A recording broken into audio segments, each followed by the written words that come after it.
সুতরাং এই অর্থে হেফাজতে ইসলাম মানেই হলো বাংলাদেশ।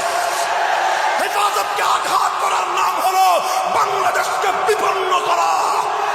যারা বাংলাদেশের উপর আঘাত করতে আসবে সে হাত ভেঙে গুড়িয়ে দেব, ভেঙে গুড়িয়ে দেব।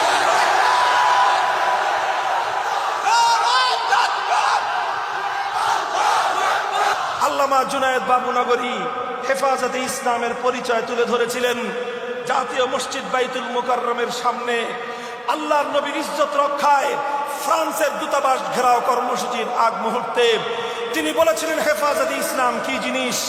বলতে গিয়ে বলেছিলেন হেফাজতে ইসলামের দায়িত্বশীল এদেশের সমস্ত আলেম সমাজ, হেফাজতের দায়িত্বশীল এদেশের সমস্ত মসজিদের ইমাম সাহেবান, হেফাজতের কর্মী কারা?